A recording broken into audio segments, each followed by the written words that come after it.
I mean, absolutely, Tucker. I mean, Dr. Seuss, gone. Mr. Potato Head, problematic, not enough genders available. We've seen going through the supermarket as a traumatizing experience. We lost Aunt Jemima last year. We lost Land O'Lakes butter last year. We lost Uncle Ben and his rice last year because everything is so traumatizing for children to look at. But this? Tucker Carlson and Candace Owens, two warriors, two fighters in the valiant struggle against cancel culture, took turns ranting about Megan Thee Stallion and Cardi B on his show over a performance they gave at the Grammys this past Sunday over what they consider to be obscene imagery in a perversion of our society.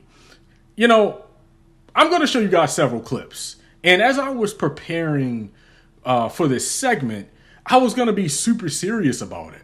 But hell no. I don't want to take this segment more seriously than I have to, quite frankly. So sit back and enjoy the delightful tears from our favorite CCWs. Candace Owens is the author of Blackout and the host of Candace. She joins us today. Candace Owens, thanks so much for coming on. It's hard not to conclude they're intentionally trying to degrade our culture and hurt our children.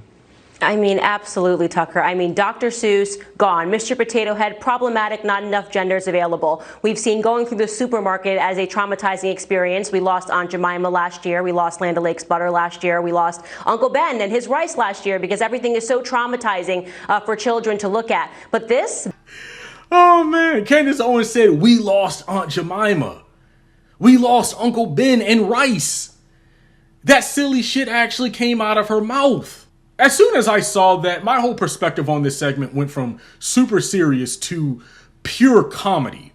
This is what they're fighting over. And Tucker Carlson is just looking confused, like he doesn't even know what's going on half the time. Doesn't he look extremely lost and confused, like he doesn't even know what's being talked about? Like he doesn't, it looks like he has no clue what's being talked about right now. Okay, America did not lose those things. That is a lie. Okay, those brands decided to change because much of the imagery is based off of old stereotypes of black people from back in the day. And those brands know that, so they're changing things up because why keep racist imagery, right? But we know Candace Owens doesn't actually give a damn about black people. So let's continue watching her make an absolute fool of herself because we all enjoy it, at least I do.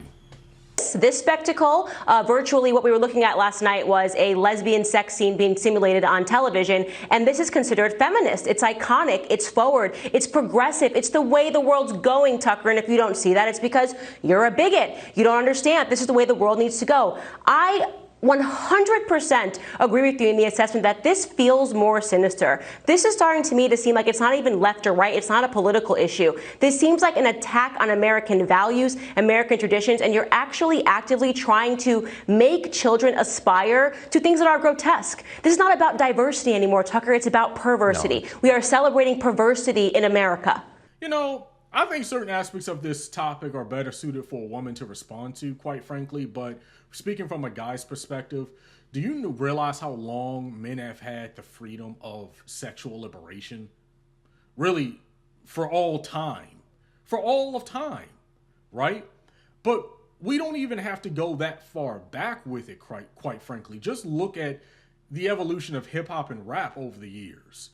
And from a historical perspective, men have had the free will to do and say whatever we wanted to in that space. I mean, yeah, I know you had groups like Salt and Pepper back in the 90s who were very open and very frank about, you know, this type of topic. But I have a theory about why Cardi B and Megan Thee Stallion specifically are coming under attack right now by the right wing, and especially by the cancel culture warriors on the right. But I'll get into that in a minute. So before I touch on that, watch this next clip. Actually, they say many words about it. They call this great. They say this is fabulous, that this is the stuff that children should be aspiring towards. So at the same time, Tucker, that we have kids that are not learning hard academics anymore in school, right? Forget about mathematics and science. You can trust the science and trust Dr. Fauci. But you have these kids learning about critical race theory. They're learning that they should aspire to people like Cardi B. You see that fundamentally we are seeing the destruction of American values, American principles. And it's terrifying. I think parents should be terrified that this is the direction that our society is heading towards. And again, again, we are weakening America. That's really what we should be talking about. This is a weakening of American society. We are setting the stage, and it feels like we are looking at corrosion, like we are about to see the end of an empire. America cannot survive. It cannot be sustained under these sorts of values and principles. Oh no, what are we gonna do? What are we gonna do? America cannot survive. Twerking will destroy us all. That's the impression that they're giving right now. Not a president who slept with a porn star while his wife, who posed nude in it for a photo shoot, by the way, was bearing their youngest child. No, that's not bad. That's not going to destroy America. Not a president who said you should grab a woman by the P word. No, that's not going to destroy America. That derogatory and disrespectful nonsense is not going to destroy America and pollute minds. That president's supporters who stormed the Capitol over 2 months ago and were responsible for multiple deaths, including the death of a police officer and assaults on several police officers. No, that's not going to destroy America. It's going to be Cardi B and Megan Thee Stallion. Really? These people are crazy as cat shit. End of story. Candace Owens and Tucker Carlson's confused looking ass. But watch this last clip before I give my final opinion. I'm sincerely looking at homeschooling, making sure that my kid is not going to be polluted with this, because like I said, they are being taught this, that this is a form of freedom for women, right? As if every woman last night should have looked at that performance and said, you know what, before I felt like I was a bird in a cage, but after seeing that, I feel inspired. That's the real me. That's what I want to actually be in this society. Like, we're breaking away from the patriarchy. This is not the patriarchy that's keeping young women down. It's display sexualization that is keeping women down in this society. Totally degrading. And but you hate women or something. I mean, who hates women, really? Candace Owens, I sure appreciate your coming on tonight. Okay. Fox News loves their tap dancers and self-haters, don't they? So, as I said earlier, I know why Cardi B and Megan Thee Stallion are.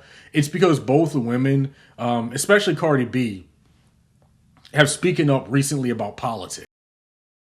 Her platform to elevate Bernie Sanders to a certain part of the demographic where I don't really think he was exposed to like that. Wrote like some sort of op-ed where she was calling out police violence against black women. Okay, so you see, that's what I do not like it when a celebrity is using their platform to shine a light on issues that they don't celebrities talking about, because celebrities have big platforms. So they want celebrities, sort of like what Laura Ingraham said. It was about LeBron James. He's not a singer or a rapper, but he's still an athlete. He's still someone with a lot of name recognition. She told him to shut up and dribble. This is Candace Owens's shut up and dribble moment in regards to Cardi B and Megan Thee Stallion. That's essentially what she's saying here. I guarantee you, if those two women did not speak out the way that they did about politics, they would not be coming under attack right now. Okay, this whole thing is completely political. I think it's hilarious, but sad at the same time, because this is the discourse that's being passed off as normal in American society. And we wonder why so many Americans are so easily manipulated and so out of touch with what's going on in this country to their fellow Americans, because these are the people that they're listening to. Candace Owens has done more damage to America than Cardi B and Megan Thee Stallion could ever do. It was actually Candace Owens who inspired a mass shooter in another country who committed an act of terrorism against those people over there. Not Megan Thee Stallion and Cardi B. They didn't do that. Candace Owens did. Okay. So she's the one who inspired a terrorist. Okay. But I bet she'll never bring that up, right? Because that doesn't fit her propagandistic argument. Her words have inspired acts of violence, right? So who's the real violent threat here? I don't really even think she's saying that they're a violent threat, but she's just calling them a threat. Who's the real threat here? Is it Candace Owens, or is it two rappers who are just rapping about things that you don't like? Now, you have the right to not like the songs that they make. That's perfectly fine, right? I'm not attacking you if you don't like the songs. I'm specifically attacking this agenda, okay, that the right wing is pushing, because They're cancel culture warriors. This is their fight right now. Okay? It is the culture war. It's not policy. They suck on policy. If I don't say anything else in every single one of these videos, it's that the Republicans suck on policy, and they know they suck on policy. So they stick to these culture war issues. They make a big deal about Dr. Seuss and what people are rapping and singing about, stuff that is completely irrelevant. But this is what's being passed off as normal in our society now. So I had to cover this story because a lot of people were talking about it. But my name is Brian Lewis. Make sure you like this video, share, and subscribe. Thank you.